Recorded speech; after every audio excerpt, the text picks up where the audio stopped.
చేబ్రోలు కిరణ్ కుమార్ అనే వ్యక్తి వైఎస్ భారతిపై చేసిన అసభ్యకర నీచమైన వ్యాఖ్యలు ఏపీ రాజకీయాల్లో మరొకసారి తీవ్ర చర్చనీయాంశంగా మారాయి.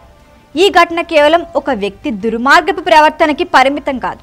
ఇది సమాజంలో రాజకీయ పార్టీలు, మీడియా, వ్యక్తుల మధ్య ఉన్న బాధ్యతాలోపాన్ని ప్రశ్నిస్తుంది. ఒక సామాన్య వ్యక్తిగా ఉన్న కిరణ్ కుమార్ ఇంత దిగజారుడి స్థాయిలో మాట్లాడగలిగే ధైర్యం ఎక్కడి నుంచి వచ్చింది? ఈరోజు నేను చేసిన వీడియో చాలా తప్పుగా మాట్లాడాను.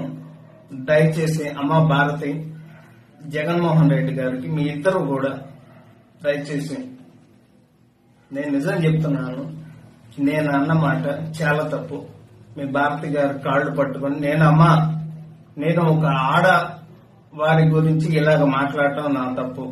దయచేసి మీ కాళ్ళు పట్టుకుని నేనైతే క్షమించండి.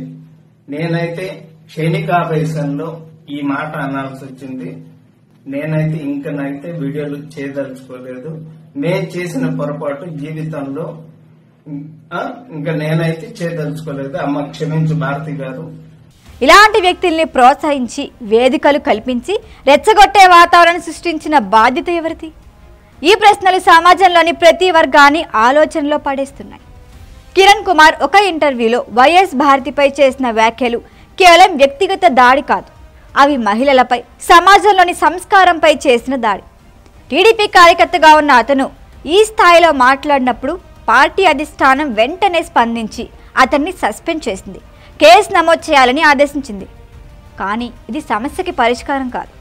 రాజకీయ పార్టీలు, సోషల్ మీడియా, పార్టీల కోసం ఏర్పడిన ఆన్లైన్ మీడియా వల్లే ఇలాంటి వ్యక్తులు రెచ్చిపోతున్నారని విమర్శలు వస్తున్నాయి. అవసరమైనప్పుడు వీరిని ప్రోత్సహించి ప్రత్యర్థులపై వదులుతున్న సంస్కృతి ఎన్నాళ్ళు కొనసాగుతుంది? టీడీపీ, వైసీపీ, జనసేన ఇలా అన్ని పార్టీలు గతంలో ఇలాంటి దుర్మార్గపు కామెంట్లకి బాధితులే. ఇంకా ఒకరిపై ఒకరు ఆరోపణలు చేసుకుంటూనే ఉన్నాయి. ఇంకా కాని సమస్య మూలంలో ఉన్న వ్యవస్థను సరిదిద్దే ప్రయత్నం ఎందుకు జరగటం లేదు? మీడియా బాధ్యత కూడా ఇక్కడుంది. చేబ్రోలు కిరణ్ కుమార్ లాంటి వ్యక్తిని చర్చల్లో కూర్చోబెట్టి మైక్ ఇచ్చి అతని ద్వారా రేటింగులు సంపాదించాలనే ఆలోచన ఎంతవరకు సమర్థనీయం? అతను మాజీ పోలీస్ అధికారి కాదు, పరిణితి చెందిన జర్నలిస్టు కాదు, లేదా సామాజిక అంశాలపై అవగాహన వ్యక్తి కానే కాదు. అతను కేవలం ఒక పార్టీ కార్యకర్త, అంతకు మించి ఏ అర్హత లేని వ్యక్తి. అలాంటి వారిని వేదికలపైకి తెచ్చి వారి నోటి నుంచి వచ్చే విషయాన్ని సమాజంలోకి వదలటం మీడియా బాధ్యత లోపమే. పోసాని కృష్ణమురళి లాంటి వారు కూడా గతంలో ఇలాంటి వివాదాల్లో చిక్కుకున్నారు. ఈ రెండు ఉదాహరణలు ఒకే కోవకు చెందినవి చెప్పటం అతిశయోక్తి కాదు. ఈ ఘటన సమాజంలో ఒక పెద్ద ప్రశ్నని లేవనెత్తుతోంది. ఇలాంటి వ్యక్తుల్ని సమాజంపైకి వదిలిందెవరు? పార్టీ వారి స్వలాభం కోసం వీరిని ప్రోత్సహిస్తాయి. వ్యూస్ కోసం మీడియా వారికి వేదికగా మారుతుంది. సమాజం కూడా మౌనంగా భరిస్తోంది. ఇకపై అయినా ఇలాంటి ఘటనలకి ఫుల్ స్టాప్ పెట్టకపోతే రాజకీయాల్లోనూ మీడియాలోనూ ఈ దిగజారుడుతనం మరింత పెరిగే ప్రమాదం ఉంది.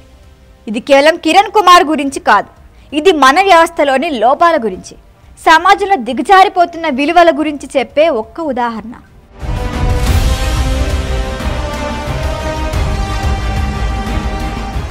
ఈ వీడియో కనుక మీకు నచ్చినట్టయితే లైక్ చేయండి, షేర్ చేయండి, సబ్స్క్రైబ్ చేయండి. అలాగే పక్కనే ఉన్న బెల్ ఐకాన్ని క్లిక్ చేయండి.